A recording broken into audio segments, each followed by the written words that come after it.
Yeah.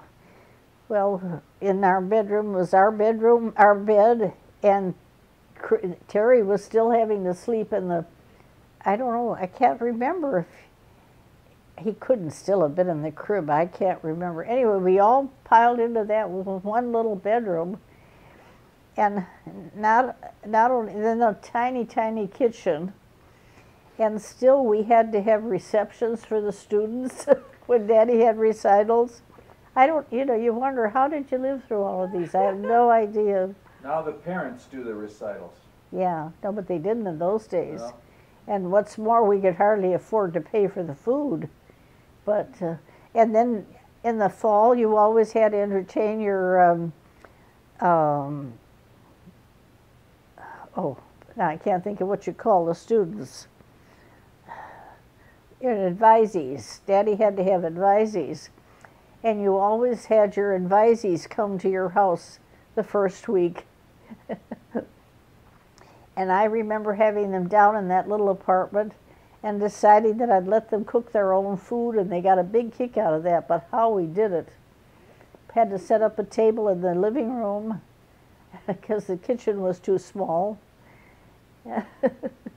You managed somehow or other. But we had good neighbors on the street. The Skogsteds and the Whitmans and the Youngs, they all became very, very close friends. We were all in the same boat. We all had odd kind of apartments that we had to make do in, and very small salaries and a lot of responsibility. But we managed somehow or other. So I don't know where I should go from there.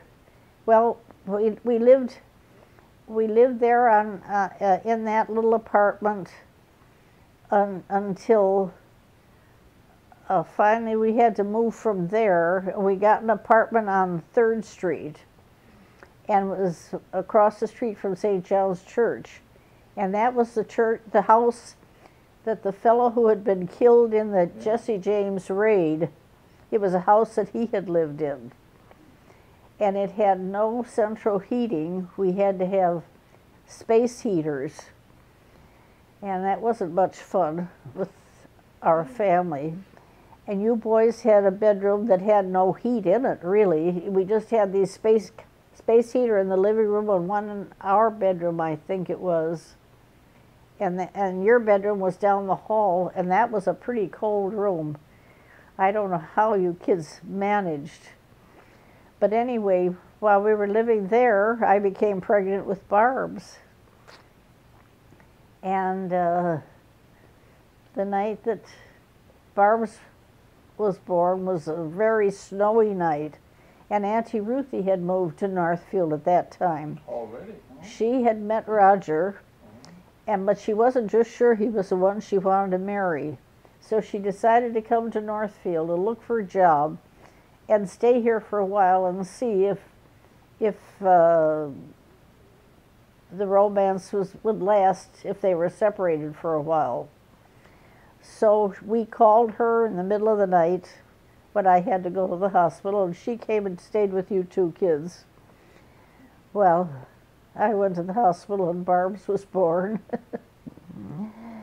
And then not too long after, when Barb's was still pretty tiny, I noticed a little felon on one of her fingers, and here was this perfect little girl. You know, I was just so thrilled to have a girl after 2 boys, and she just seemed so perfect in every way. But was there something wrong with her finger? I figured I had to get to the doctor right away. And when I got there, he looked at it and he said, oh, it's just a felon. You know, it wasn't anything. You didn't have to worry about it. But I said, well, while I'm here, would you mind looking at her navel, because it wasn't healing quite as it should. She was that small, you know, it wasn't that long after she was born. Well, he looked at the navel, but then he started monkeying with her legs. And I had no idea. What was he bothering with her legs for? And he looked pretty solemn. And finally I said, well, do you suspect something is wrong? Well, he said, I don't know. Well, I nearly fainted at that point. And then he said, he finally explained that he thought maybe we were dealing with congenital hips. I had no idea what congenital hips were. It just said cripple to me. And he explained what it was, and he said it can be corrected. And, well, I was worried to death. The minute we got home, I called Chicago, and I called the pediatrician we'd had in Chicago, whom I thought the moon and the sun set on, on him. I mean, I was so satisfied with what Dr. Meyer, I listened to anything he said. He was such a good doctor. So I called him and told him what had happened, and I said, is this possible that you could diagnose something like this so early? And he said, well, it's very early to diagnose it. But he said, just be sure he sends you to a specialist. Well, of course, he had absolutely intended to. But you see, Dr. Risgaard was just out of medical school, and they were learning about this up in the cities. And so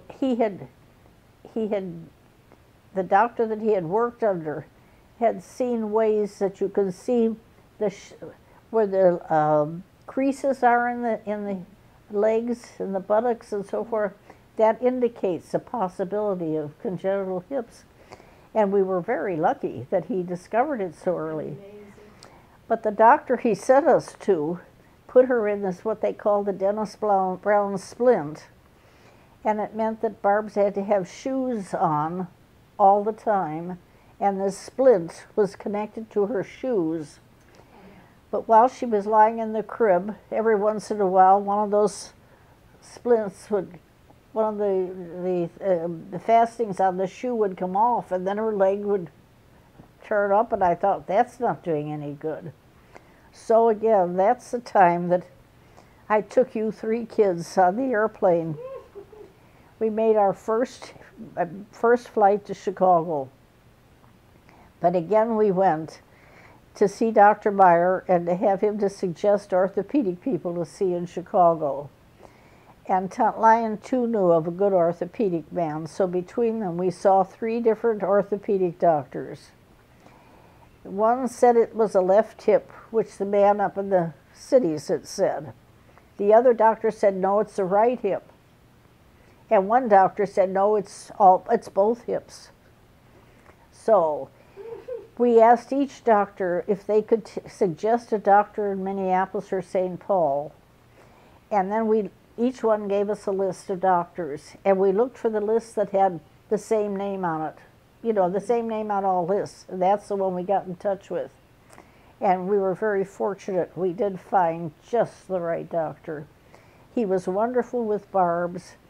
He too said, yes, it is both hips. And he knew just exactly what to do.